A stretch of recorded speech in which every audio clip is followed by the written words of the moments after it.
Air scramble into 210 now.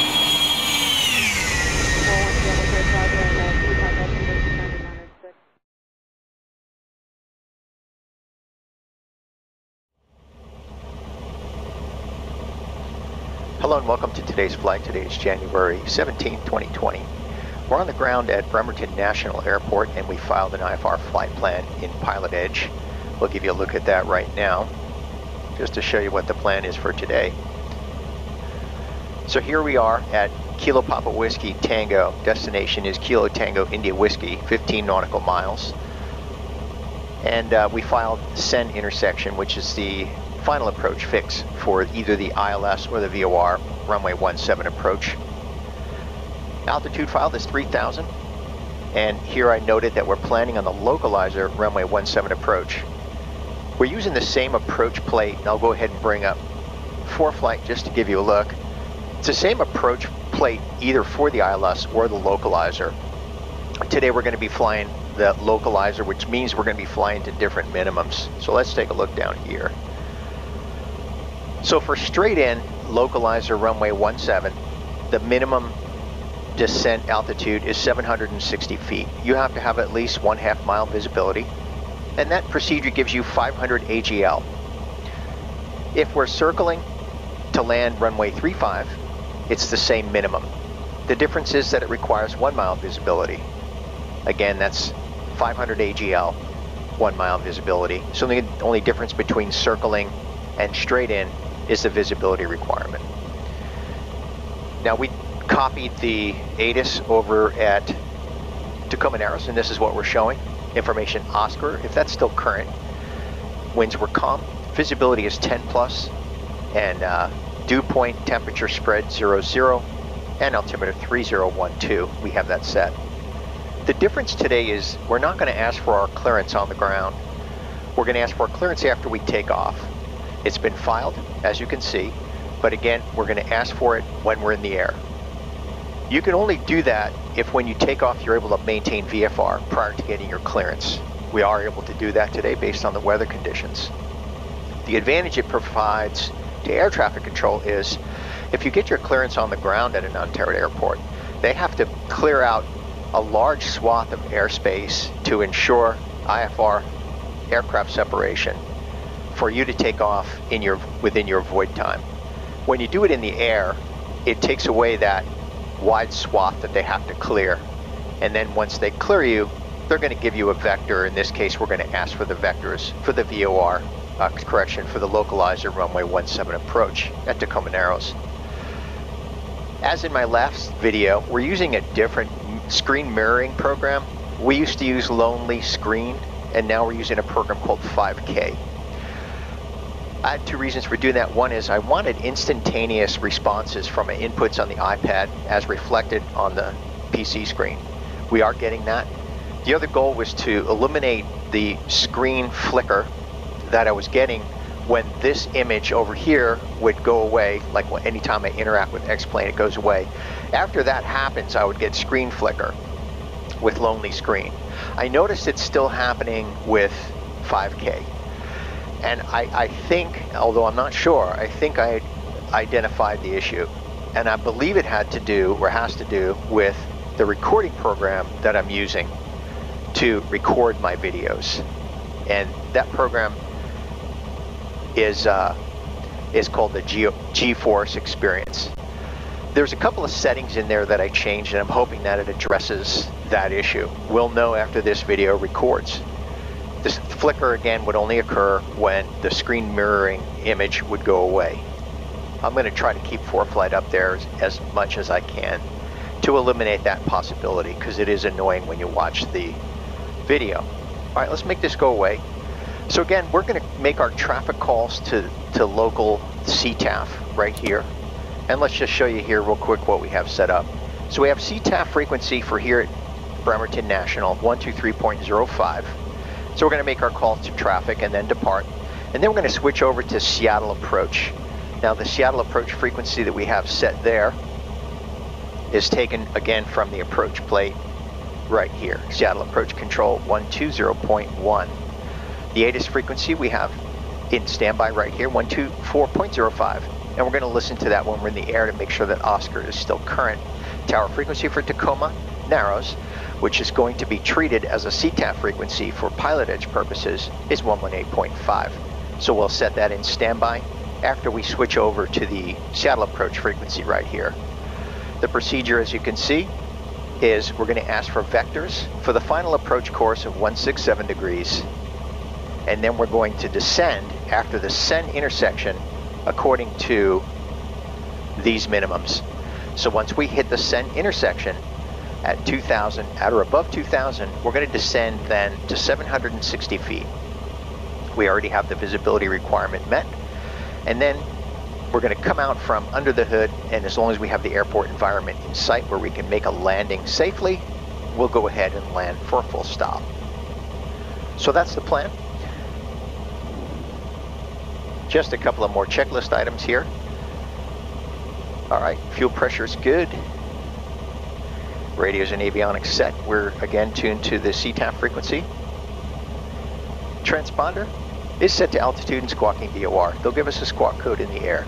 Now I have a knee board attached to my leg. That's what I use if I fly IFR in the real world plane. And so again, I try to emulate everything as much as I can to simulate real world flight when I'm flying the simulator. So I have that there, and I'll be ready to copy my clearance when we get it. iPad, we're going to verify connection, and when we click on devices, you can see X-plane right there. Real world plane would stay Stratus ESG, which is our ADS-B receiver. And back to checklist. Confirm map. Okay, we're set there, and it's oriented now to the direction of the airplane. Back to checklist. Lights are set. Landing light is on for takeoff. Nav lights. Rotating beacon and strobe are on. Flaps are set to neutral for takeoff. Cabin door. We're going to latch tops and bottoms. Tops latch, bottoms latched. Window secure. Time is noted. And fuel selector verify fullest tank. Right tank is fullest, and right tank is set.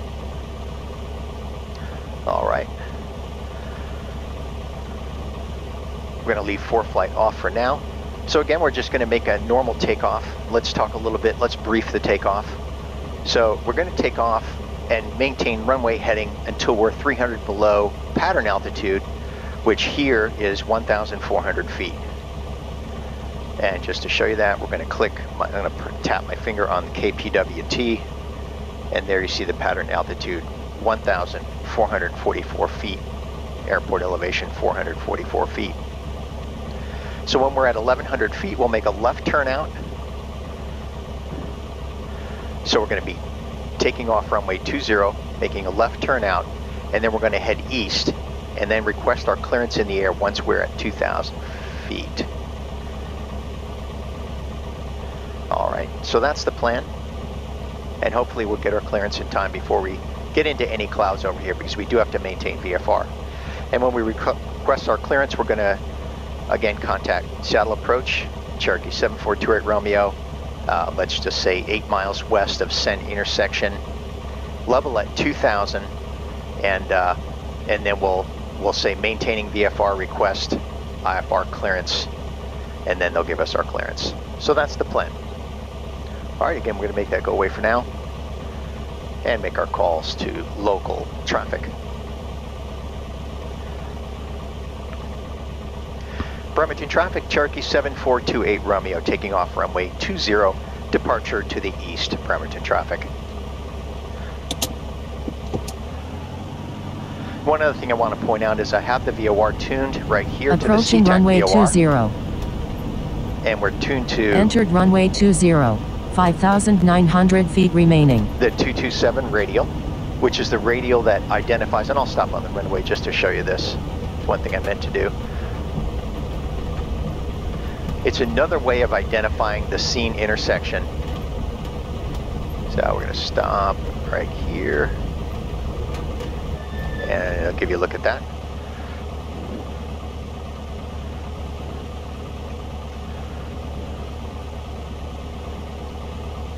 Okay, as I said, the Seattle VOR 116.8 is tuned right here, 1168. We have to remember to switch over to the to the localizer frequency when we're vectored. But for now, it's tuned to that frequency, and then we're tuned to the 227 radial. And as you can see, when you're on the localizer and you receive, and your CDI centers for the 227 radial on the CTEC VOR, you know you're at the scene intersection. The other ways you're going to know that is for flight, obviously, and the other way is the outer marker beacon is going to send a tone, because we have outer markers set here to receive. So I just wanted to point that out before we take off. All right, here we go. Feet off the brakes and full power. And maintaining center line. Engine instruments are in the green, and we have power available for takeoff. Airspeed indicators live. And rotate 75. And VY climb 85. And runway heading to 1,100, then left turn out.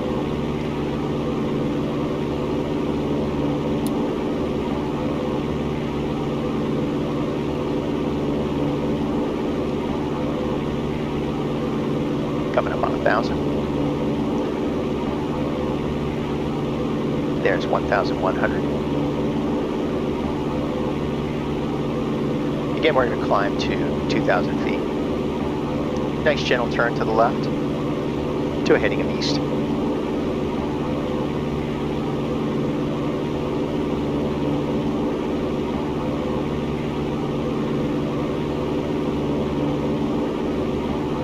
$1,600.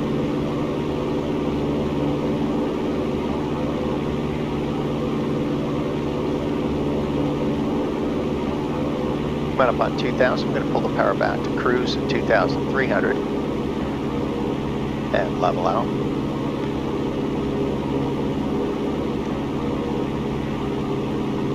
There's 2,000 on the heading of east. Let's go ahead and bring up for flight and show you where we're at. And there's our position.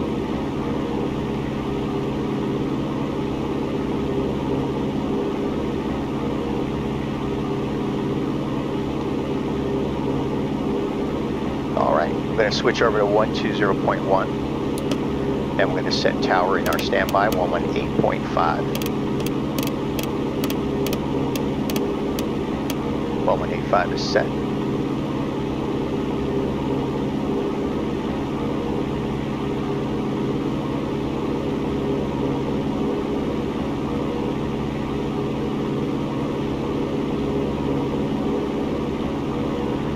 And there's no hurry right now to contact ATC. And I'm free to change headings or altitude as I wish at this point, because we don't have our clearance. That's our position right now.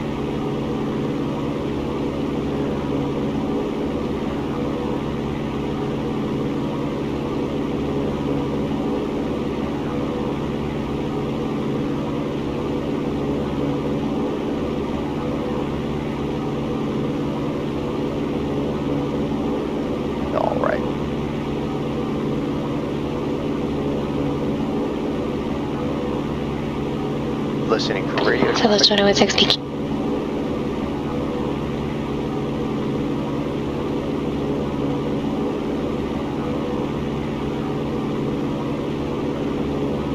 Delta 806 Reno Tower, wind calm, runway 16 right, clear for takeoff.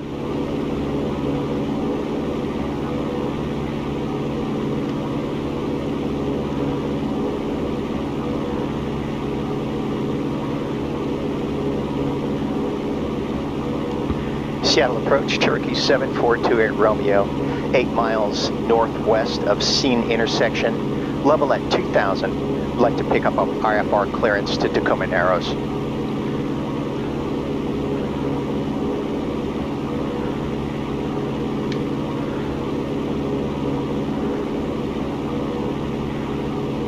There's 7428 Romeo.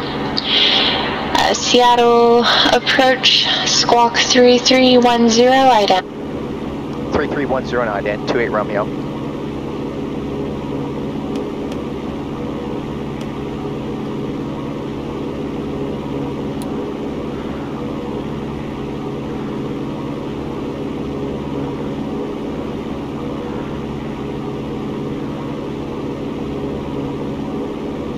Clear 28 Romeo, radar contact 15 miles west of Seattle, VOR, Seattle altimeter 3014. Do you have approach request into Tacoma? That's affirmative. 28 Romeo would like the localizer runway 17 approach vectors to final, please. 28 Romeo.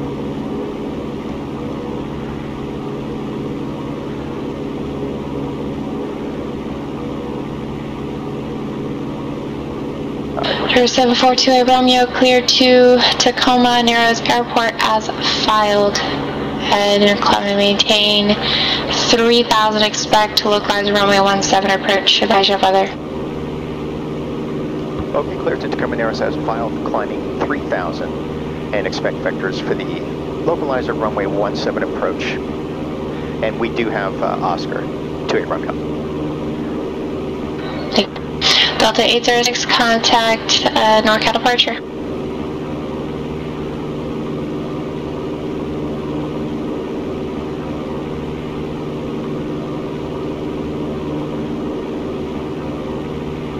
Jet speed 304, San Francisco Tower, wind 090 runway 1 left, clear for takeoff. There's 2,500, climb 3,000.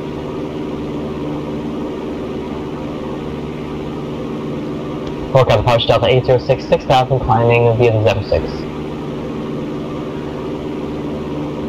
Delta 806, NorCal departure, radar contact, climb maintain flight level 190.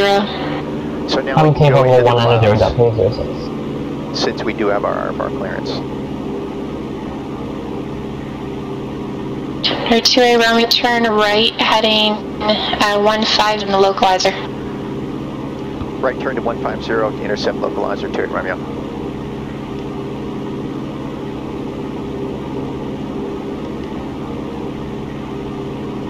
Alright, standard right turn to the right. We see the localizer coming in if you look down there at the VOR 1 indicator. So we're going to turn to our final approach. Clear 2A Romeo, you are 5 miles from scene.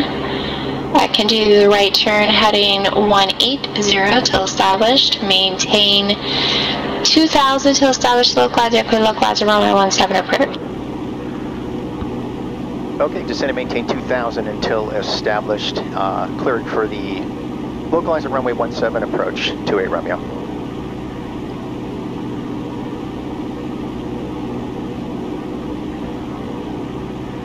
Alright, so we're descending 2000. Jet speed 304, contact departure. And setting up for landing. Fuel pump on. Landing light is on. Mixture set to full rich. And we're looking at the localizer, it's coming in there. San Francisco to jet speed 304 is climbing via SID 1.2. Now as North soon Shuttle 502, contact Los Angeles Center 124.62. as soon as we reach the scene intersection, then we can begin our descent to the minimums, which is 700. Jet speed 304, NorCal departure, contact NorCal departure. 760 feet. Jet speed 304, backwards sir. You are with NorCal departure. You radar contact, climb via acidic 72, flight level 190. Alright, climb via acidic 190, jet speed 304, thanks, I think we're blocked. There's 2,500. 32 Romeo, no traffic observed between you and Tacoma Airport. Report IFR cancellation and missed approach. Airborne this frequency, you're on the ground 122.2. Change to advisory frequency approved. Change to advisory frequency approved for 28 Romeo.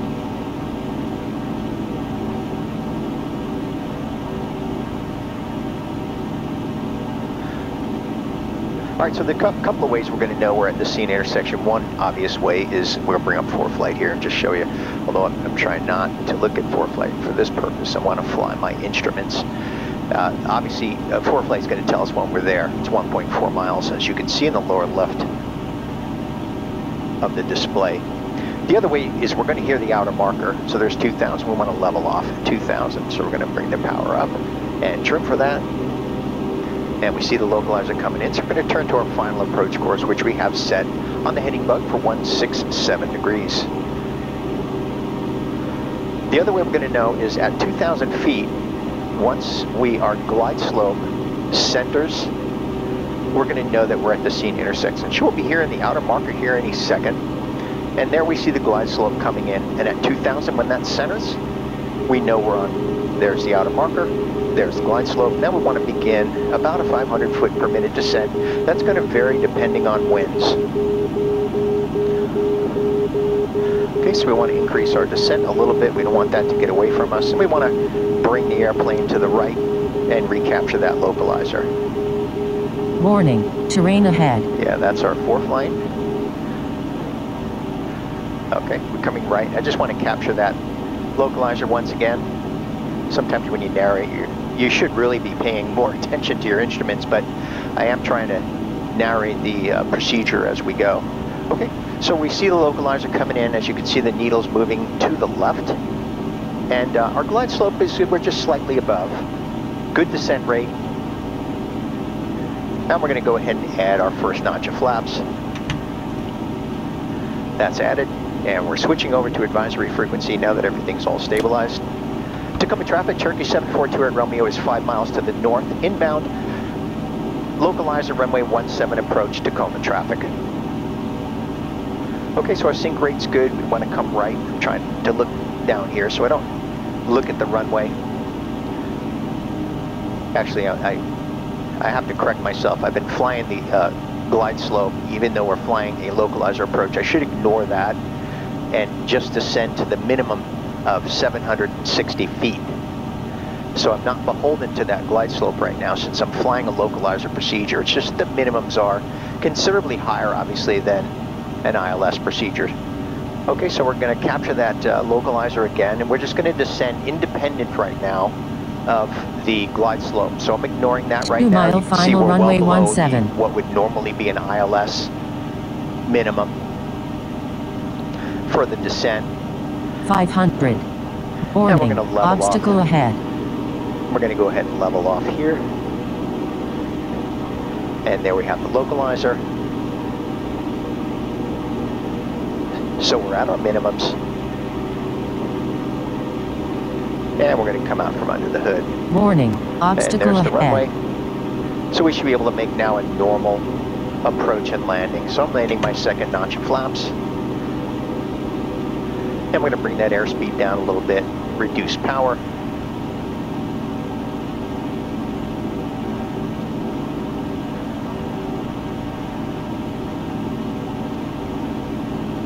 So again, I started to fly the glide slope out of habit, which is an ILS, obviously, procedure.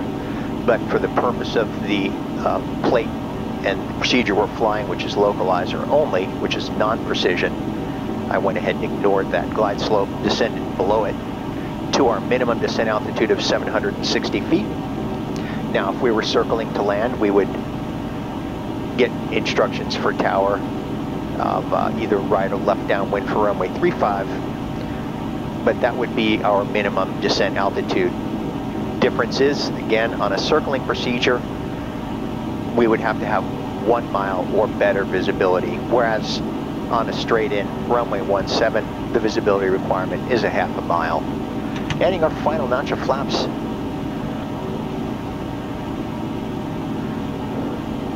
Everything's looking good. We're just a tiny bit high.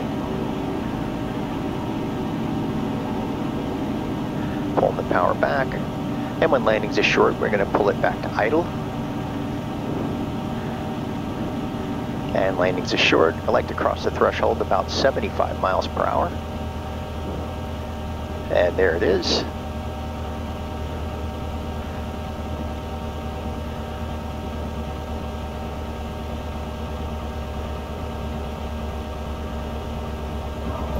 And on the ground, flaps retracted, and we'll make our turnout at the next taxiway. And then we'll bring up ForeFlight, do a debrief.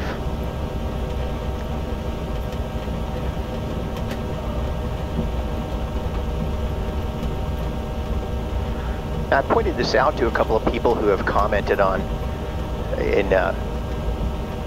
YouTube about different aspects of this airplane. And one thing I would point out is that, now let me go ahead and make a call to local traffic here.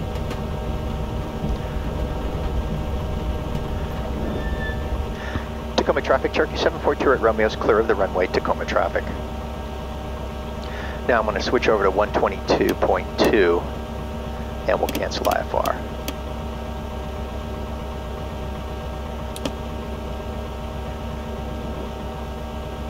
Here, listen here for a minute.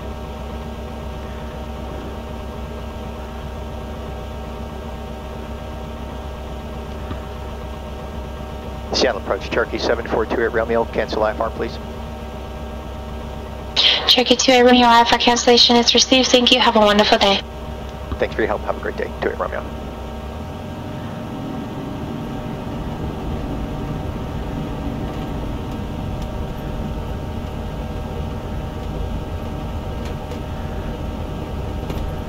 Okay, we turn the fuel pump off. Won't need the landing light. And I'm going to park in the nearest location over there, and then we'll do a debrief, bring up for flight, look at our flight path, talk about some things that went well, some things that could be done better.